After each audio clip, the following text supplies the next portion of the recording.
રાજ્યમાં જે વિદ્યાર્થીઓ પર લાઠીચાર્જનો બનાવ બન્યો તેને લઈને શિક્ષણ મંત્રી જીતુ વાઘાણીએ થોડાક દિવસ પહેલા પત્રકાર પરિષદ યોજીને કોંગ્રેસ સરકાર પર પ્રહાર કરવાની શરૂઆત કરી હતી। કહ્યું હતું કે ત્યાં ઝારખંડમાં કોંગ્રેસ અને જેએમએમ પાર્ટીની સરકાર છે અને આ પ્રકારની ઘટનાઓ બને, વિદ્યાર્થીઓ પર લાઠીચાર્જ થાય ખૂબ દુઃખદ છે। ત્યારે આને લઈને હવે વિદ્યાર્થી નેતા યુવરાજસિંહ જાડેજા મેદાને આવ્યા છે। તેમણે શિક્ષણ મંત્રી જે તે સમય હતા જીતુ વાઘાણી, તે દરમિયાન જે તેમના કાર્યક્રમમાં જે ઘટનાક્રમો બન્યા, જ્યારે આંદોલન કરવા માટે આંદોલનકારીઓ ગાંધીનગર પહોંચતા હતા ત્યારે તેમના પર પણ લાઠીઓ ચાલી। ત્યારે મુદ્દે યુવરાજસિંહ જાડેજાએ પલટવાર કર્યો છે ને કૃષિ મંત્રી જીતુ વાઘાણીને ચેલેન્જ પણ આપતા શું કહ્યું યુવરાજસિંહે તે સાંભળો।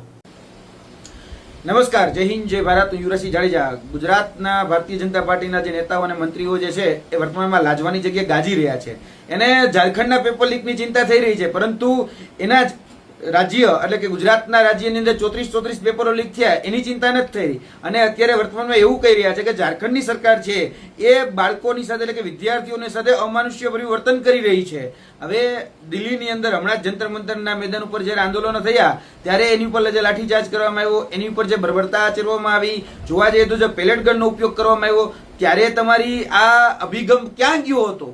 તમે અત્યારે લાજવાની જગ્યાએ જે ગાજી રહ્યા છો, તમે ઝારખંડના પેપર લીકની ચિંતા કરી રહ્યા છો, તો તમારું જ ગુજરાત અને ગુજરાતના જ પનોતા પુત્ર જ્યાંથી આવે છે એવા આદરણીય નરેન્દ્ર મોદી સાહેબનું ગુજરાત, અમિત શાહ સાહેબનું ગુજરાત, અને એ જ ગુજરાતની અંદર 34 પેપર લીક થયા છે, ત્યારે તમારું ડાપણ ક્યાં ગયું હતું?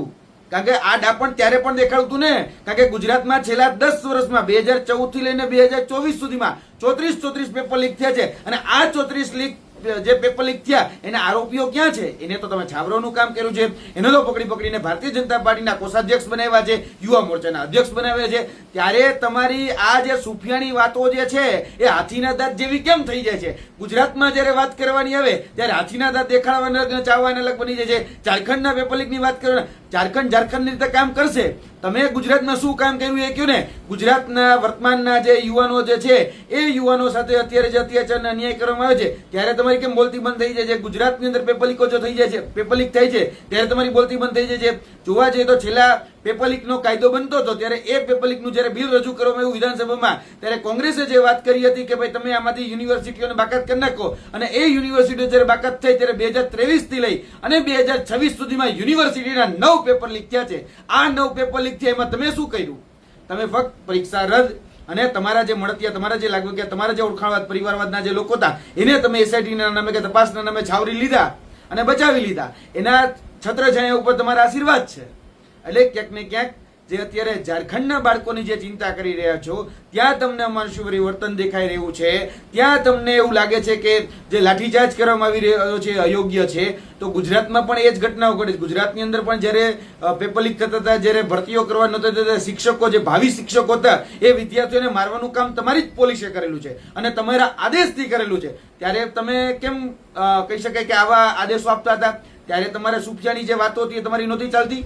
એટલે મહેરબાની કરીને લાજવાની જગ્યાએ જે ગાજી રહ્યા છો, જે ડબલ એન્જિનની સરકાર, જે ગુજરાતની અંદર જે દેશની ધરા ઉપર જે ડબલ એન્જિનની સરકારની તમે જે ફાકા ફોજદારી કરો છો એ ફાકા ફોજદારી અત્યારે ગુજરાતના પેપર લીક ઉપર કરીને બતાવો તો તમને સાચા કહે। ગુજરાતની અંદર જે 34 પેપર લીક થયા છે એનો ડિટેલ એનાલિસિસ કરી જેના જે આરોપીઓ છે એને છાવરવાનું કામ, એને પદ આપવાનું કામ અને સંરક્ષણ આપવાનું કામ તમે કર્યું છે, એની ઉપર તમે કયો તે જગ્યાએ અમે ડિબેટ કરવા માટે તૈયાર છીએ અને તમે ઓપન ચેલેન્જ છે, તમે જ્યાં કહેશો ત્યાં અમે તમારી સામે આ ગુજરાતના પેપર લીક ઉપર તમે કયો એ સમયે, તમે કયો એ સ્થળે અને તમે જે કહેશો એ મુદ્દા ઉપર, ગુજરાતના પેપર લીકેજના મુદ્દા ઉપર એ ચર્ચા કરવા માટે અમે તમારી સાથે તૈયાર છીએ। બોલો, છે તમારી તૈયારી?